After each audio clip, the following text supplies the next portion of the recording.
Hey guys, I'm Chris, And Mike. and welcome back to this week's No Limits, the Thriller Podcast. What's new this week, Mike? And now we've come to the end of 2023, my friend. Here we are. Man, it's gone quick, man. It was a year. I'll put it that way. It was a year. Yes, it was. I don't know what. Out of the past 3 years since we started this podcast, since 2020, what's been the craziest? I don't know. This year seems to be even more crazy than some of the COVID years, but it was a good year.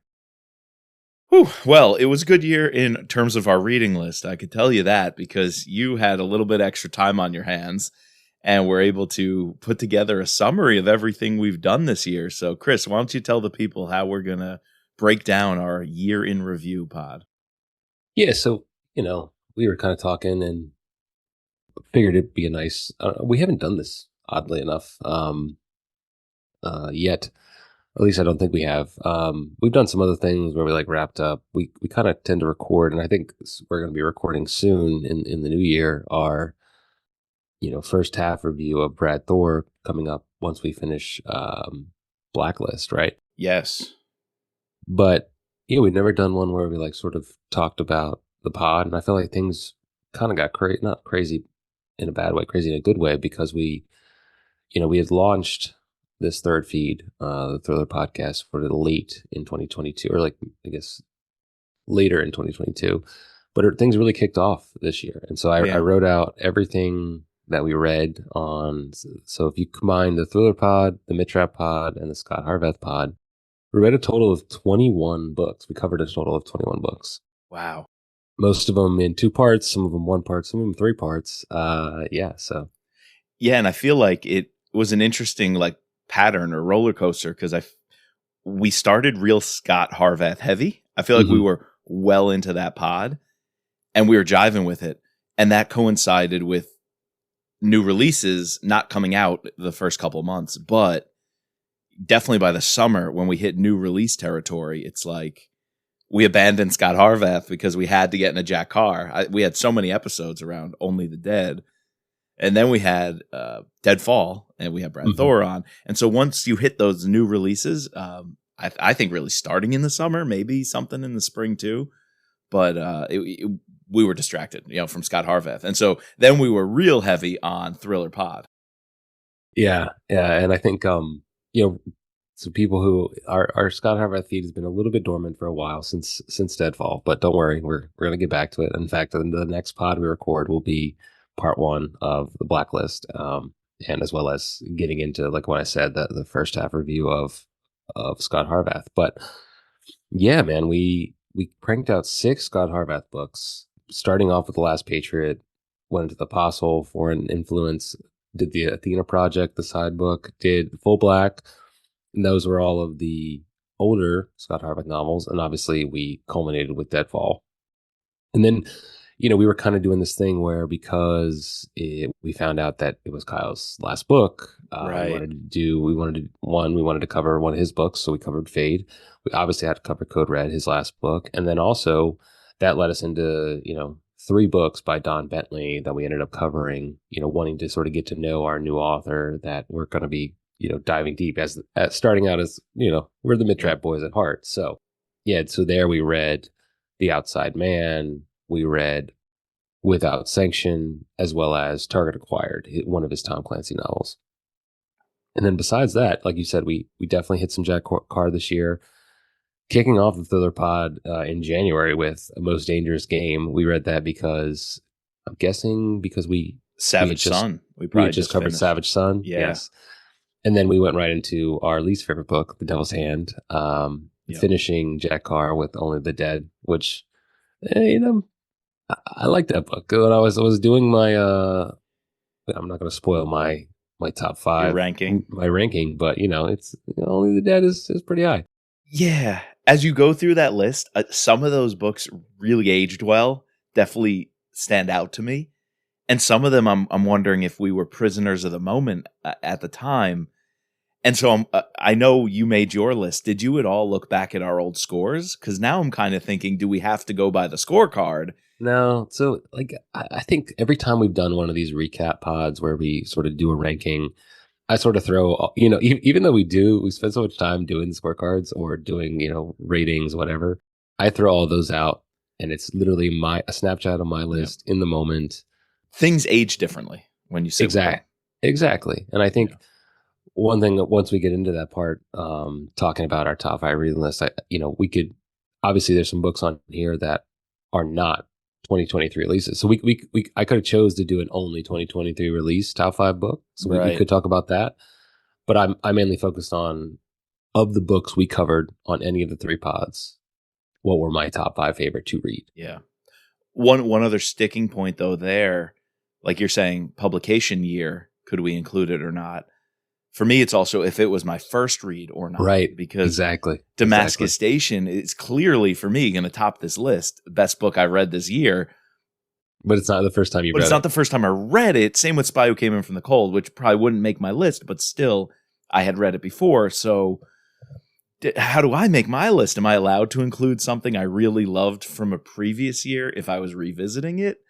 Or should I try to come up with releases from this year? I think you're right, though, in settling on just books that we covered on the podcast in the calendar year 2023. I think we could do both. I think we could do both. Our top 5 books that we covered in 2023. So that can include anything that we covered, no matter what year it was published, no matter what time it was we were reading it. Mm-hmm. And then we could also do, of the Best books release that came out this year, Yeah. what were our favorites? Yeah, top And release. even include like some things that maybe we didn't, I don't have time to read more books, but you definitely have time to read, or not that you have time, but you just are able to read a lot more books than I am. So I'm sure your list is even more vast than mine. Yeah. So besides that, we read some Sleeping Bear, some Connor Sullivan. We covered All the Sinners Bleed, the new S.A. Cosby. Oh yeah, dude, forgot about that one. The Devil You Know by Chris Howdy. Yep. Some Eric Bishop, Ransom Daughter. Obviously, Damascus Station, Spy Who Came In From the Cold, and we just finished up Assassin's Mark with Ward. Ooh, okay. And not only that, but we talked about 1, 2, 3, 4, 5, 6, 7, 8, 9, 10 different authors, and we had 5 different interviews. Yeah, It's actually 5 different authors, but you actually got Ward twice because you kicked off the year with Ward talking Deep Fake that came out last year. Dude, great book. Yeah, and a book we didn't talk about on the pod, but we both talked to Connor Sullivan about Wolf Trap. We talked to Eric Bishop just about writing in general, but also Ransom Daughter. You talked to David McCloskey about Moscow X, obviously Kyle Mills, and we interviewed Brad Thor. Yeah. So why don't we actually begin there, just in terms of trying to kick things off and remember some of these books. Let's take those interviews. Which one to you?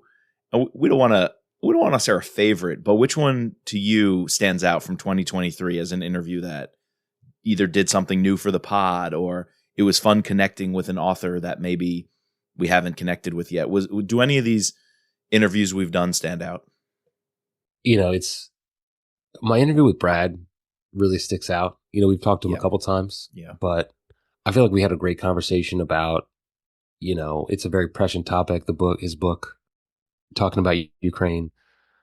So that one really sticks out in my mind. But I'd probably have to give it to Kyle. Like, it's going to be our last interview with, maybe not our last interview with Kyle, but, you just being able to talk to him, be able to bring our patrons on to give them a farewell. Like, that was just, for me. That was pretty big moment. So that's probably, if I had to pick a favorite interview. But, my first time talking to Connor Sullivan, I thought that interviewing him was great. My first time talking to Eric Bishop, that was great to talk to him. Always great to catch up with Ward. All my interviews are great. And we need to prioritize getting more authors back on. We kind of focused heavy this year on putting out more book content, more books. But I'd like to be able to branch out and talk to like some newer authors this year. Yeah, and I think we should be deliberate with that as we make our 2024 reading list, which for the folks, Chris and I are going to do tonight. We're going to put a little our brain power together and try to plan out the first couple of months at least of 2024. And a big part of that, Chris, should be interviews that we want to have on. Because I still think even if we try to do interviews, we have to cover the book as well, because there's plenty of podcasts out there that a bunch of authors go on and push their books and don't really talk about the plot and don't get into spoilers and can't go deep into character development. I love when we cover a book, we fully read it, we give our thoughts, and we also get to tell the people, or ask the questions of the author, and our listeners get to hear that. So we'll definitely have to plan that out as we plan out our reading list. But I think you nailed it. Kyle Mills, what a guy. We've always said it. And just the transition this year, actually, that was probably the biggest thing that put a wrench into our scheduled plans of episode releases and what books we'd read.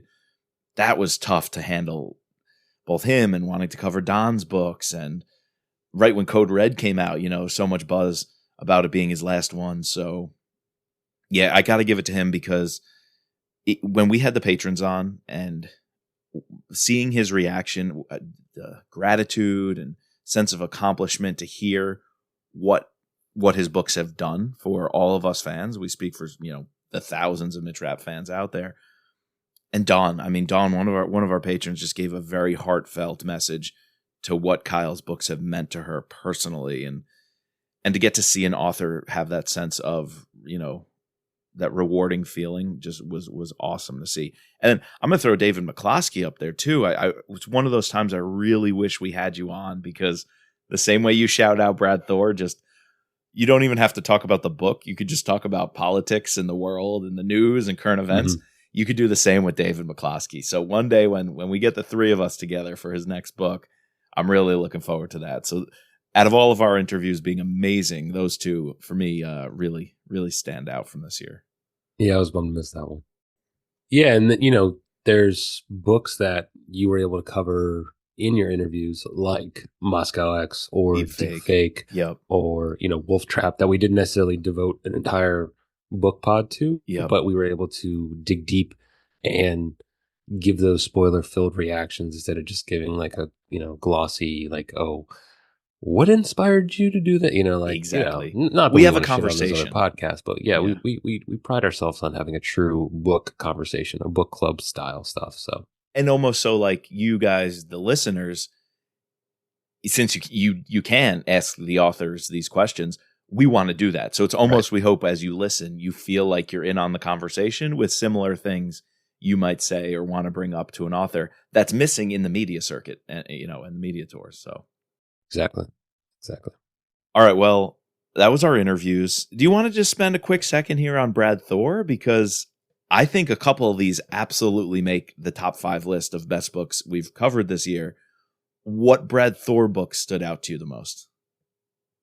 Because we are not doing early Brad, like his first few. We're in that kind of like late early stage. Not quite middle. We're getting towards the middle stage with like Full Black. It's like everything up to Athena Project, is early. Everything around Athena Project is like middle. That was where he was trying something new, leaving the Scott Harvath world. And we're about to enter late Brad, or like recent Brad, in the next few months. So where we are at in Brad's body of work, what did you like in this little stretch?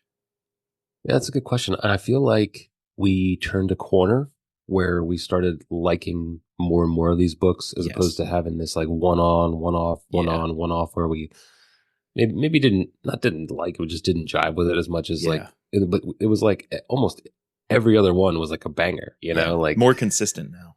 Exactly.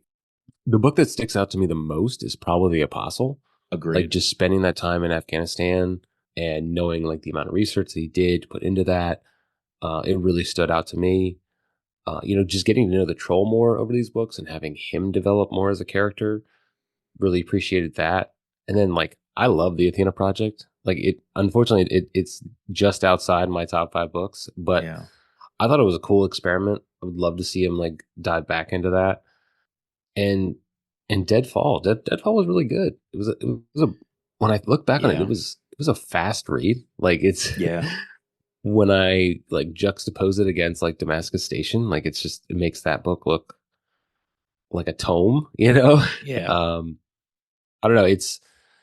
it's interesting to like look at like the 5 books we read that were, sort of this early mid Thor, and then boom, Deadfall. You can kind of see this progression of like where Yes. where he's going to go. Yep. You know, I wouldn't have said that with the first few Brad Thor books. no, I've been like, I'm not sure how you get from that to a Deadfall or to a Mhm. Spy Master. It Right. seemed like such a gap. But now we're hitting, like, definitely with the Apostle and Full Black, and now we're into Blacklist soon. We're definitely hitting that part of Brad Thor. It's like, oh, that's the Brad Thor. Right. You know? Yeah, definitely. For sure. Yeah, I'm going to agree with you. The Apostle definitely was a turning point, I think. That single narrative of on the ground embedded in Afghanistan, I think, was a bold choice. It changed the series a little bit. It changed kind of Scott Harvath and how we know him, but in a really positive way that kind of unlocked the series to try out a couple of new things. I love the Athena project too. Like, it was a one-off. I wasn't expecting much. It was kind of crazy. It was loopy, but we have Riley in this current book. We had Gretchen Wilson, who we love. There's so many characters that book established that I really like seeing bleeding into the rest of Scott Harvath. And there's even like some villains. There's some ties between that Italian guy Bianchi and these networks of criminals that he has that are now bleeding into the rest of the universe. So pretty cool tie-in. So I'm gonna agree with you on those two. And Deadfall, you're right. It was so good. I don't know. Is that my favorite Brad Thor book we've read so far? It's up there for sure. Does the Apostle edge it out? I think so. For still Blowback, the best one so far. No, Takedown. What's the one in New York City? Takedown, right? That was Takedown. Yeah, Blowback we did not like. No, I think that's our least rated. Yeah. No. Oh, sorry. Takedown. Does it Takedown? Oh, I don't know. Lions is also like amazing. Lions, yeah. We rated it poor in the beginning, which it was a mistake, but we were new with the scorecard back then. But Lions is so good. I think Deadfall, it might be in second spot. Takedown, no, because Lions is classic. Takedown, Lions, Deadfall. Well, guys, this is a little preview because actually we got to talk. We got to figure this out. We're going to have to come up with better rankings of the Scott Harvath books because we're kicking off 2024 in just a week or two, where we're going to do just that. We are going to rank our favorite of the first, what is it, 10 Brad Thor books? Yeah, 12, I think. Yeah. We're up to 12. Well, are we going to include Deadfall and Rising Tiger? Or are we going to rank them just with the chronology, publication order? Then it would be 11 with Athena Project, right? So with Athena, right. Yeah. All right, we'll have to decide that on that episode. I think I'm going with Deadfall. I'm going with Deadfall as my favorite Brad Thor book. That's a good one. The Apostle was up there, but Deadfall was really good, and it was what we needed. You know how much fun we had with that preview episode where we were like, "What do we think is going to happen in Deadfall?" And then we interviewed Brad, and he's like, "You're onto something here, guys." And we talked about the cover. Turns out we got the statue right. For that whole journey, that almost felt like the Mitrap fans, like the ambassador program, like when there's all this buzz and chatter about a new book. It was fun to do that with Brad for Deadfall. So definitely. Yeah, that makes my list. So besides that, what of the sort of one-offs that we read really stand out to you? That's a good question.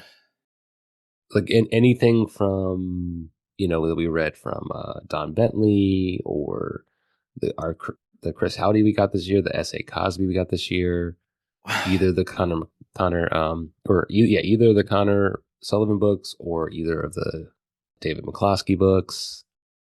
Dude, well, this is why this is such an issue. I'm coming up with my list, and I loved each one for very different reasons.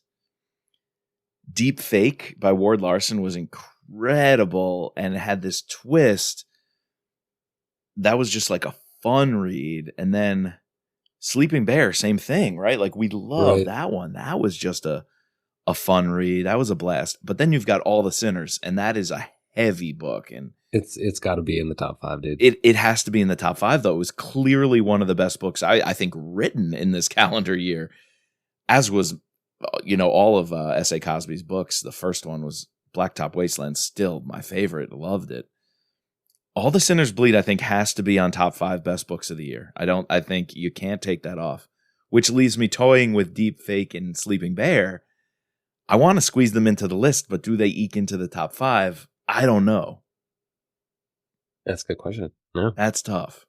Because if I want to put Sleeping Bear, let's say, what do I remove? Code Red, Kyle's Last Mitch Rap, Only the Dead, a Jack Carr book, which kind of, for me at least, reinvigorated the series. Exactly. Like after 2 of In the Blood and The Devil's Hand, Only the Dead did a whole lot of what it needed to really get me back interested in James Reese. So I think I have to put that on the list. Why don't we just do it, Chris? Why don't we just give our top 5 books this year? We've been beating around the bush. Can we agree on number 1? Oh yeah, it's Damascus Station. Damascus Station. Yeah, putting aside the fact that this was your second time reading it, or fourth time reading it, you said that it came out in 2019 or 2020, right? But anyways, it was my first time reading it. One of my favorite books I've read this year. Probably one of my favorite books I've read of all time, which is saying a lot. So it's gonna go to Damascus Station. Yeah. I have nothing. It's kind of hard to argue with, Okay, so that one was easy, but what about the 2 spot? Because this is where I'm struggling. What did you end up with in the 2 spot? The Apostle spoke to me for some reason. It did. Thinking back on it, I gotta put the Apostle there at 2. It's probably my favorite. It's definitely my favorite Brad Thor we reread this year. I think it stands the test of time. It's definitely going to be in the top 5 of all Brad Thor novels. I'm almost positive that that's going to stay there. Deadfall was really good. Yeah. But I don't know, it's fallen out. It's like just outside the top 5 for me this year. Yeah.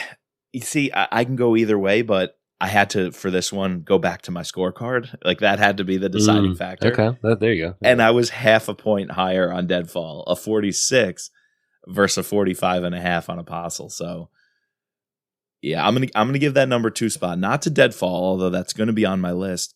I'm gonna give it to All the Sinners. That's a good one. I have it at number 5. That's kind of a book I want to revisit, but I don't know if when or if I'll be in a good headspace to revisit it. It's a very heavy book. Because that's tough. I remember that school shooting scene in the beginning, and I'm just like sitting there with my jaw on the floor, like, this is too close to home, man.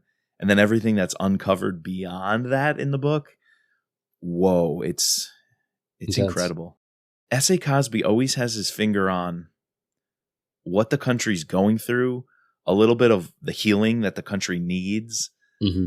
It almost speaks to each of us in our own way, and kind of cuts through divisions of, politics, racial issues, social justice issues, whatever. He kind of has this deft way of tackling it head on. It's just it's so deep how he writes, and right. It's heavy, it's meaningful, and it's still fiction. It's amazing that some of this stuff is a fiction story because the characters jump off the page, right? With emotion, with heart, with problems, with baggage, right? Like, how can this be fiction that you make up? These people are real. So yeah, that's my number 2. Probably would be the top thing I would want to see, like, made into a television series or a movie out of everything we read this year. Like that would be the most interesting, like a hardcore thriller. Yeah. Like mini series or something like that. Yeah, I think you're right. And then so for 3, I had to go Only the Dead. I totally agree with you on reinvigorating my love for James Reese. Sort of getting back to the first 3 books for Jack, that we loved. Yeah, it's really good, and I'm really excited for Red Sky Morning. Oh yeah, I think I'm more excited for Red Sky Morning having read Only the Dead. Like that kept me so invested that I want more of it. Where In the Blood, kinda, sorta. Devil's Hand? No, not at all. So only Yeah. the Dead for me really brought me back in. Yeah, I'll agree with you. It got me pumped. That's a good third spot. The third spot for me,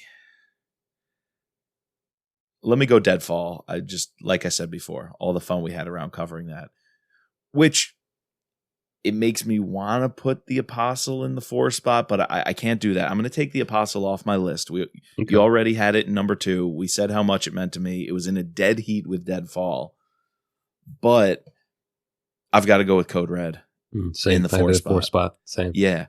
It was definitely good enough to make the list. You know, would I liked it to have been higher up? One of the best books of the year, of course. But again, kind of like Deadfall, it did enough. It has its finger on where we are at in that series with Mitch Rapp.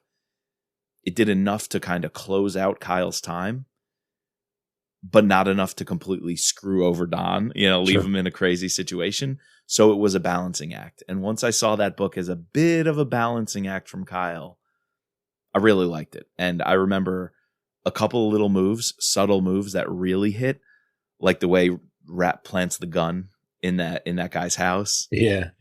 Little things like that were just a lot of fun, a cool way to leave things at the end. A little bit of deception and trickery on Mitch's part. So I think I had a fun time with Code Red. Yeah, and I think just, again, everything surrounding our anticipation for that book, what it led us into this deep dive into wanting to understand a little bit more about Kyle, a little bit more about Don Bentley, who,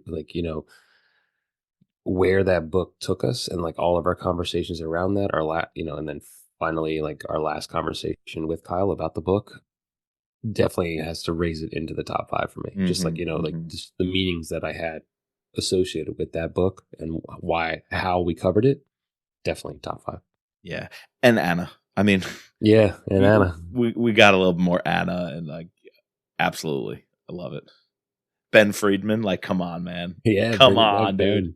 Yeah. That's just excellent. That's what I'm saying. It's little things like that Kyle had his finger on that we all wanted. And Damian Losa, great character from Lethal Agent that we had hoped to see again. And it was great choices. I think Kyle made some really smart plays with that book. Only could have been better if like Donatello somehow came back. That maybe a little too much, but I hear you. He already did that in. Yeah, he did. What was that book? I want to say Blacklist, but no, Enemy of the State. Enemy of the State. Yeah.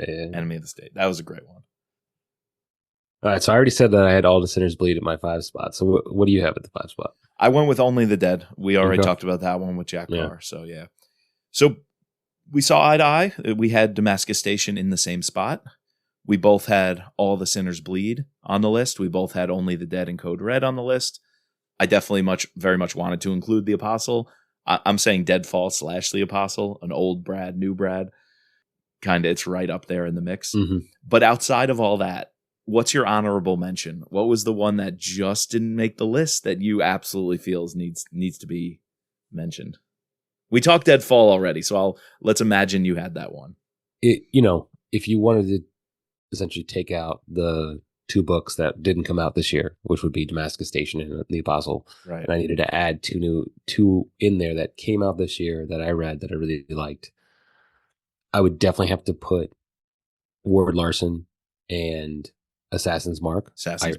I really enjoyed that. And then I don't know. I guess we could swap out. But if you're saying I can't swap out The Apostle for Deadfall, then again, Sleeping Bear, but that didn't come out this year. So I think I'm just going to stick with swapping out Damascus Station for Assassin's Mark, and then putting in this year's Brad Thor. So we got, we have Jack, Brad, Kyle, Ward, and S.A. Cosby. That's a stacked list. It's a list. Yeah, and if I had to take out Damascus Station, didn't come out this year. Sleeping Bear, I was going to put in the list, but if we're going with couldn't have come out this year, that would have been my honorable mention. But if I had to sub that one out, I'd put some Ward Larson right up in there.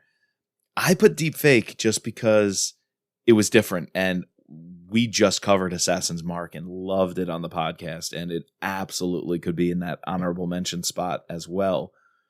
But Deepfake was really, really cool. So to anybody who hasn't read that one, totally would recommend it. But yeah, those are kind of my 3 honorable mentions, if you will. Deepfake, Assassin's Mark, Sleeping Bear. This was a tough list, man. I don't even know if I feel comfortable with this. I had to do it. It'd be interesting to go back and rank. We have to pick a top 5 of all the books we've covered over the first 3 years. Dude, why do we do this to ourselves? I don't know. It's content. Every time we do one of these rankings, ratings, whatever, I never feel good about it. I always leave with a pit in my stomach. And not because the feedback from the people. If you want to trash us left, right, and center, go right ahead. Be my guest. I'm fine with that. It's just me personally. Yeah, I don't sit easy with it. No, it's hard. It's hard. And I always I'll think about it, especially when we do like a Mitch, or like we've done the Mitch or we're gonna do the Brad rankings. Like after the pod, I think I should have done that differently, or like exactly when we ranked all of our Jack Carr novels, it's just constantly like tweaking that stuff. So, was there anything else from the 2023, that you wanted to shout out, and anything else that you read that we didn't cover, and anything personally, like your golf game, like did you hit an eagle this year, or yeah, let's not get into that one. I think I went from an 11 handicap to an 18 handicap, I think. Well, I will say we had the opportunity to meet up twice this year. Early on, we went down and golfed with the boys in March. I remember that. And then you joined me on my annual golf trip in July, which was a blast. That was fun. For the second year in a row. Yes. We also had a couple of patron hangouts. That was great. Always fun. We had one just recently focused around the Spy Came In From the Cold. I visited you in Philly. I enjoyed that. Yeah, you did. You and your lovely wife came and saw us and had a nice afternoon. Only stayed for the day, but man, we squeezed in some pizza, squeezed in a walk with the kids. I played baseball with Patrick, and we walked to the ice cream shop. So we had a day. That one stands out to me as one of the better days of the year. Yeah, definitely. It's been a good year. In many ways, it has. Yes, been tough in others. But, yes. Yeah. You mentioned books. I had decided to pull up my Goodreads. I would imagine for you, the only books you read really were the podcast ones, or did you have any others on your on your list? I reread some like Harry Potter every year, and some Game of Thrones, and I started reading. Oh, what was that? They made a mini series of it. I'll think of it, but yeah, like Only Time. No. Anyways, you go ahead. I didn't see this earlier, but Full Black was also one of our Brad Thor books. I kind of overlooked that. Yeah. I remember liking it a lot. We did like it. Yeah. Oh, I read Falling TJ Newman. Oh, so I was going off the podcast list, but if I'm going off my Goodreads, I for some reason I thought I read that one in 2022. I read that this calendar year, so that could have made my list. Oh, Wheel of Time. That's what I started reading. Oh, okay. They made a TV show on that, didn't they? Yeah, that's why I started reading it. So. Gotcha.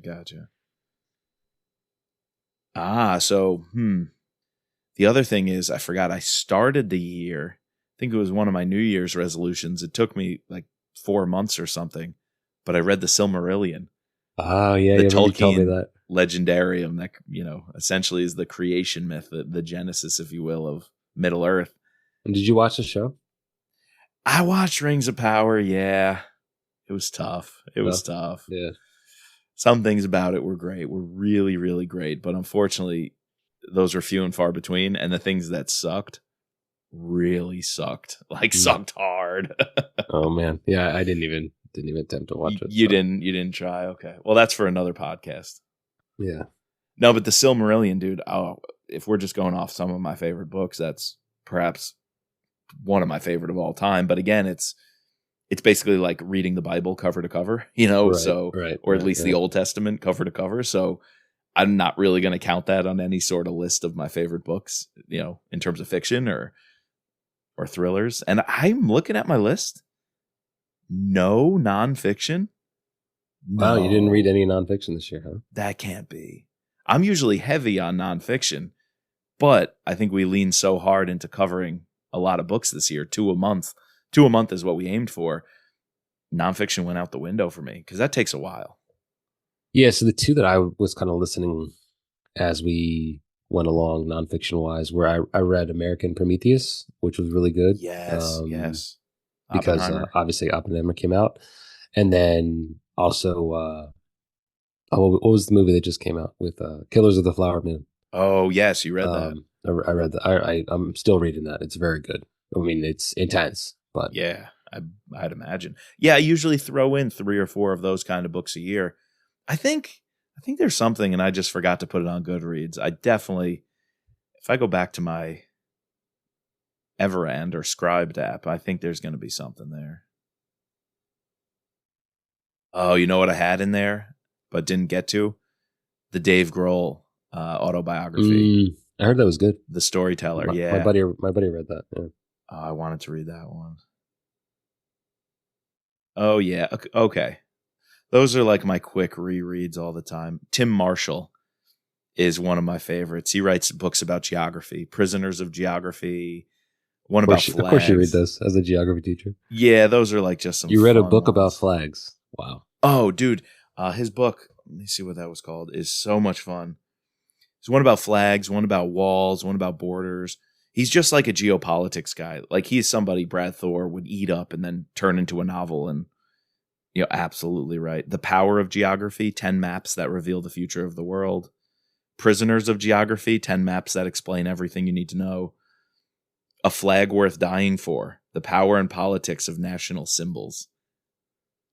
Dude, book sounds interesting. Tim Marshall's the best. Yeah, I really Tim like Marshall. Him. Yeah. Okay. Whew. That's a year. All right, so one last thing before we wrap this up and begin to talk about what we're going to kick off 2024 with is this is unfair because I had the opportunity while I was making this list to sort of go back and look at some of our covers so that we covered. But I wanted to hand out my best cover of 2023 that we not that it was released in 2023, but that we rated in 2023. And it might shock people. And I don't even know if you're going to remember this cover. But when I was going through looking at these, I had to give the best cover, the inaugural Mid-Trap Pod Best Cover Award to the Italian Last Patriot. Do you remember this cover? No. Now I got to pull it up. Wait a minute. Was that the one with the lady with the chick on it? That was just absurd and ridiculous. Yes. Yeah, oh my God. So absurd. It's so ridiculous that it had to win the inaugural best Dude, cover of 2023 award. That's the best cover in history. Like you can't. I don't even know. Did we ever determine? Is this a real book? Like, was this thing printed? I don't know. It's probably like some DALL-E or ChatGPT thing that someone put on Goodreads. But to me, I'm taking it as canon. Anything on Goodreads that we find or you find, it's in the books. So the Last Patriot, the Italian version, wins, takes the prize because this cover is hysterical. We've got to find what episode it was where we went through and ripped on that cover and just discussed it, because I remember it being an absolute riot to talk about. And if I have extra editing time, I'm going to go back and find that clip and edit it in here. But man, yeah, The Last Patriot, Scott Harvath podcast, part 2, whatever episode number that was. It was out of control, man. It was crazy. When we found that thing. What the fuck is this cover? Dude, sorry. Like I almost didn't believe out. It. When I make these covers. What is this? Italian? Is that Italian? So it's Italian. Anyways, I guess this is a not a visual medium, so you're not seeing this. But anyways, there is a picture of a woman. We didn't even get into it. That's how outrageous it is. Scantily dressed in like black, leather. Leather. Like, is that leather? Not very tactical. Let's just she's holding an assault weapon, so let's just say she's fully strapped and fully loaded, let me tell you. With like some explosions going off in the background. Oh my god, I am perplexed. I need to get Brad. You should. I want to. All right, so normally we put all the covers when we put the little thumbnail for our pod. Mike, you got to put only this cover as the thumbnail, and then I'm gonna tag Brad on it, and I want to ask him, what did you know about this cover? Okay, so here's the thing. I found the website. It seems like some sort of international like Goodreads type of thing, and it says 10 people have this edition in their library. So I think that's just like a digital library or something. But it says one is willing to exchange it because they do like a book exchange. You click on that one, and it's a guy named Valer living in Sesto San Giovanni, Italy. He's reviewed 388 books, and he says he's willing to exchange this copy according to this random website. And I click his name. I can message him. Do I make an account on this website and message this dude? Please message him and just ask him, can you take a picture of your copy? Oh my god. Anyway, we got to give our scores on these. We got to give our scores. Folks, if I get my hands on a copy of this book, you're gonna. I think it's got to be a 5. I think it's got to be a 5. You know what? Fuck it. For because sheer of this shit, for sheer brazenness, I got to give it a 5. I'm going just 5. for the laughs that I've gotten in this pod. For the entertainment factor, bro.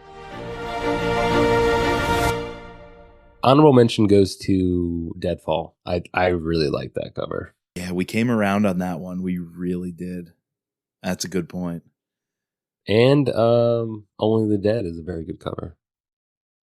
Yeah, it was good. Let's see. Favorite cover, though. Whew. I gotta imagine there's one. I wish we had the scorecard data easy to see which cover we gave a 5 to. You know what? I actually can't. Okay. I gave a 5 to cover on The First Commandment. You gave a 4. Oh, okay. We both gave 5s on The Last Patriot. I think, of course. For clear reasons why. Of course. Rising Tiger. Dude, Rising Tiger is a great cover. But again, that was last year. Yeah. Can't include it. Any other 5s that we gave cover to? The Dead, I know we liked it, but 4.5. Oh, wow. Okay. 4.5 for you, 4 for me. Wow, getting a 5 was rare. Did we give Sleeping Bear a 5? Okay, Sleeping Bear is a great one. Don Bentley, I gave a 5 to Without Sanction. I kind of like the diagonal text. You did. I didn't vibe with you there. No, you didn't. You went down lower. 4.5 for Sleeping Bear. Sleeping Bear came close. What about All the Sinners Bleed? All the Sinners Bleed, we went low on cover. 3.5 and 2.5. Oh, it had like that sun with the tree in the background. It was kind of a little too out there when we wanted something a little more specific. Didn't you give a 5 to Assassin's Mark? Well, I think I did. I didn't include that because that episode has not been edited at time of recording. Oh. But I think I did. I did like that. I might have knocked it down half. No, with the White House and the helicopter. Definitely that's a 5. Ooh, that might be my cover of the year if we're being serious. Did we give a 5 to Code Red? Code Red was good. I don't think so. Code Red was a good cover, but I don't think I would have went that high. 3. Oh, wow. Yeah, you gave a 3.5. I gave a 3. Interesting. Yeah, we liked The Spy Who Came In From the Cold with the bicycle. We cartoonish did. Looking bicycle. Oh, whoa. Hold tight. Damascus Station's cover. It was very good. Dude, that was a 5 for sure for me. Ooh, that... Because you gave it a perfect score, didn't you? Yeah, I did. Exactly. That's right. So Damascus Station, Sleeping Bear. Oh, let's throw in Deep Fake. Those are all up there, man, for top covers. This is too hard. If you had to pick one. Dude. Come on. It's unfair to say Damascus Station because that's the king. That's the winner in every category. Hey. Some things just win. Things just work, and that book worked. Yeah, exactly.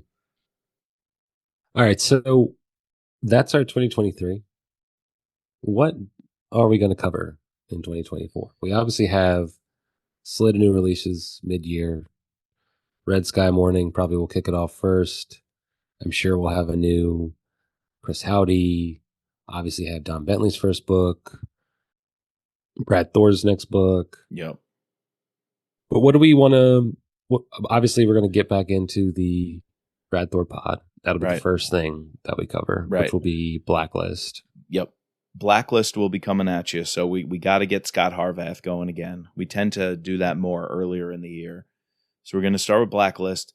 We also have promised for a while now, and with scheduling issues, we haven't gotten to it, but Sons of Valor. We're going into Andrews and Wilson. Those guys are hot right now. Anything they touch turns to gold. So we're going to get into the Sons of Valor series. There's 3 books out in that series. I think, Chris, we really should try to cover them all. Sounds good to me. Probably have to spread that out a little bit, but definitely should. And, thanks to Sherry, we love Sherry, one of our best supporting patrons that we have. She's always involved. She even made us T-shirts, Code Red T-shirts. She did. For all the patrons. Nice. Yes. She's asking if we can cover some female authors. And again, I've tried reaching out to TJ Newman and her crew. And another one I heard is great, and so many people recommended it, I.S. Berry. Yes. The Peacock and the Sparrow. The Peacock and the Sparrow. Yeah.